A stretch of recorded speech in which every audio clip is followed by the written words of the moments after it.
రారెండోయ్ అమ్మమ్మ ఇంటికి. ఇదేంటి చెప్పండి? బ్రహ్మజముడు.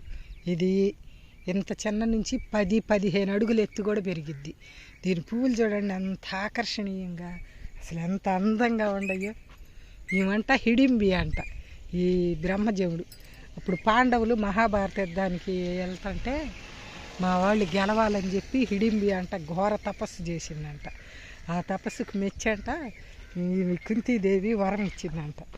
ఏమని? నువ్వు భూలోకంలో బ్రహ్మజముడి చెట్టు అయ్యి మలువు, నీలోని శక్తితోటి అందరికీ ఉపయోగపడు అని చెప్పిందంట. ఇక అందుకని హిడింబి అన్నమాట. ఇది అసలు చచ్చిపోదు. ఇప్పుడు ఈ వర్షాకాలంలో మాత్రం ఎంత ఆకర్షణీయమైన పూలతోటి బ్రహ్మాండంగా ఉంటుంది. వీటికి కాయలు కాస్తాయి, ఇప్పుడే రావు. ఈ పువ్వులు అయిపోయిన తర్వాత కాయలు కాస్తాయి. ఆ కాయలు లేదు పచ్చిగా ఉండప్పుడు గ్రీన్ కలర్ ఉంటుంది, కానీ పండితే రెడ్ కలర్ భలే ఉంటాయి. టేస్ట్గా కూడా ఉంది. చిన్నప్పుడు తినేవాళ్ళం, మక్క తీసుకొచ్చి పెట్టేది. బాగుంటాయి బ్రహ్మజముడి కాయలు మంచిది తింటే. అది నిజంగా చాలా మంచిది అంట తింటే. అది షుగర్ వాళ్ళకి అది చాలా మంచిది అంట. అయితే స్వీట్గా ఉంటుంది, కానీ దాంట్లో గ్లూకోజ్ ఎక్కువ ఉండదంట. ఆ షుగర్ వాళ్ళు తినొచ్చు, గుండె జబ్బులకి మంచిది, చాలా మంచిది.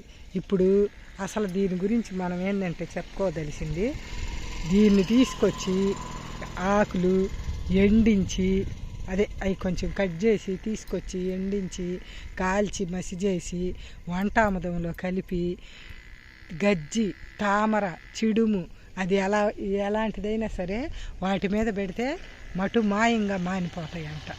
మరి బొల్లికి కూడా దీని గురించి ఏదో వైద్యం ఉంది, నేను మర్చిపోయాను. ఆయుర్వేదంలో చదివా. సొంటో పసుపు దాని కింద దీని మొదిట్లోనన్నమాట పూడ్చిపెట్టాలి. తీసుకొచ్చి సాది బొల్లి మచ్చల మీద పెడతంటే మచ్చలు మాయమైపోతాయి అంట. బొల్లి కూడా తగ్గిద్ది అంట దీనికి. ఇది అసలు ముఖ్యంగా ఆక్సిజన్ నిండిపోయి ఉండ ప్లాంట్ అన్నమాట. చుట్టుపక్కల ఎంత కార్బన్ డైఆక్సైడ్ అయినా సరే గ్రహించి మనకి మంచి ఆక్సిజన్ విడుదల చేసిద్ది. ఇప్పుడు మనకంత కాలుష్యం ఉంది కదా, ఈ సెల్ ఫోన్లు, కంప్యూటర్లు, ల్యాప్టాప్లు, వీటి వల్ల విడుదల అయ్యే రేడియేషన్ మొత్తాన్ని ఇది కంట్రోల్ చేసిద్దంట. అందుకే ఇప్పుడు అందరూ పెద్ద పెద్ద టౌన్లో ఇళ్లల్లో పెట్టుకొని పెంచుకుంటున్నారు. బెడ్రూముల్లో ఆక్సిజన్ ఎక్కువ వస్తుంది కదా, దీని గురించి కార్బన్ డైఆక్సైడ్ గ్రహించి ఆక్సిజన్ విడుదల చేసిద్దని దీంట్లో స్టడీ రూముల్లో, బెడ్రూముల్లో పెట్టుకుంటున్నారు. అసలు ఈ మట్టల్లో వీటికి నీళ్ళు అవసరం లేదు, ఆ మట్టల్లోనే నీళ్ళు నిల్వ చేసుకునేది అన్నమాట.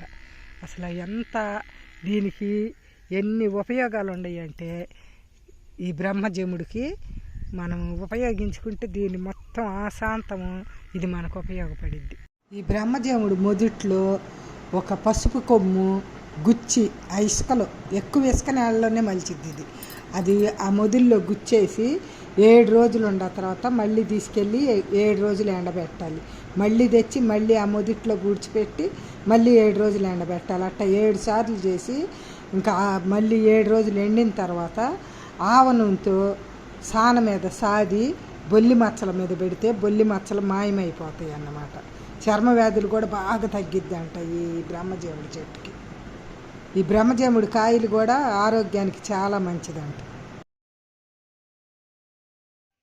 బ్రహ్మజముడి మీద చూడు, అది తిప్పతీగ ఎట్టల్లుకుందో, తమలపాకుల్లాగా ఆరోగ్యకరంగా ఇంతంత ఎడల్పునండి తిప్పతీగ.